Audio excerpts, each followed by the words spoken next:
welcome back to another shitty YouTube video where a very mediocre photographer tries to tell you about something he has zero technical knowledge of. Hope you enjoy. You won't. The Mamiya RZ67 is indisputably the best medium format film camera of all time, and to demonstrate that, I've created this visual.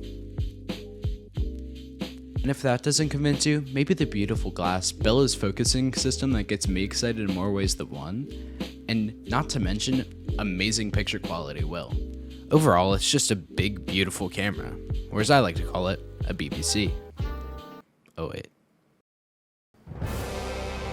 Despite everything that I've told you so far, all the amazing features, there's only one reason I purchased this camera. Because I simp for all-time film photography YouTube master Willem Verbeek.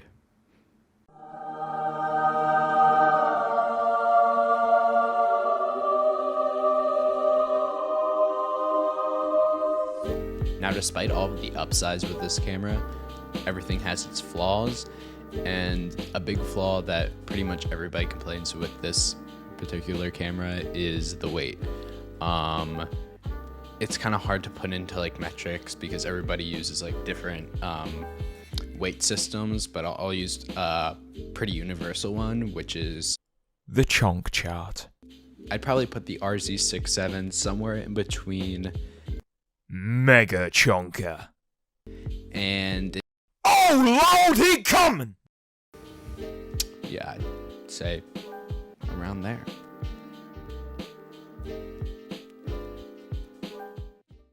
The first location that I took some pictures at was this abandoned house that I found near my new apartment. I wasn't really too happy with any of the pictures I got from here, but I'll probably come back some other time.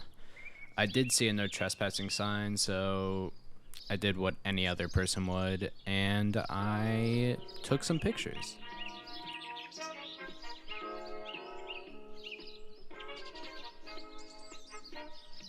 I guess you wonder where I've been.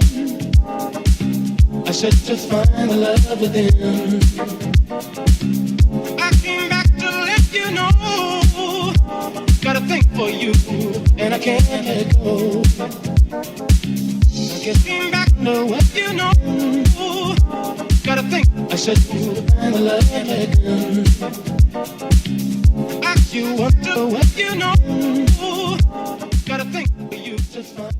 The next location is by far my favorite, and I did take one photo here, and of course, it was a banger.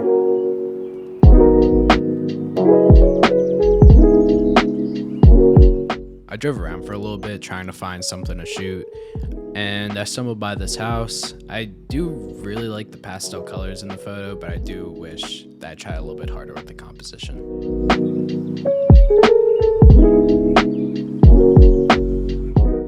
After I finished the roll of 400H, I swapped it for some Portrait 400 at my next location, which I think really complemented the colors in this next photo.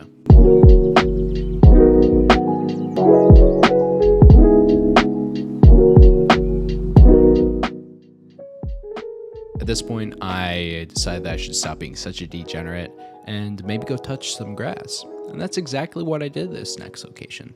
I found this really nice park just when the light was getting really good. I think I'd probably come back here at night though and make some photos, possibly even make a YouTube video about it. That's of course assuming that I don't get cyberbullied off the internet after this one. So, low chances.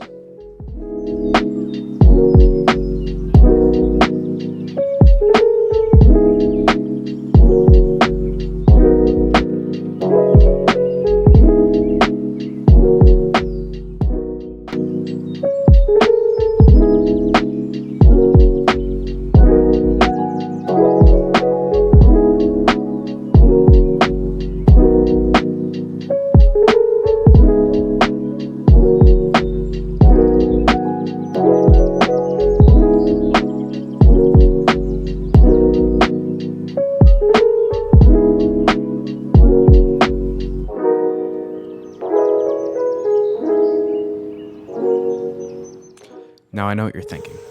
Did he just convert a color negative to black and white? Yes. Yes, I did. Take it up with my fucking lawyers.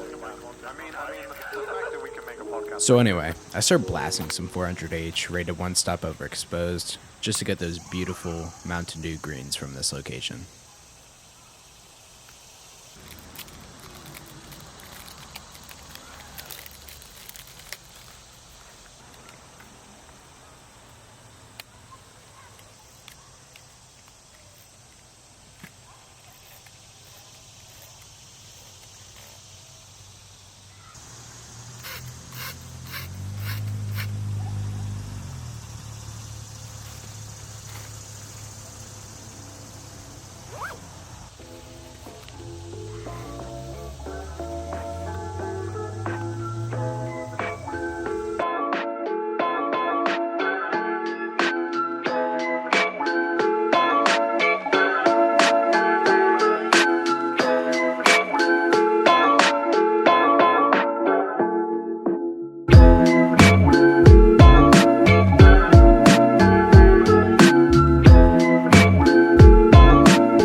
My lab will be closing in 15 minutes, and I didn't really have anything else I wanted to take pictures of, so I kind of just burned through these last couple shots in the roll.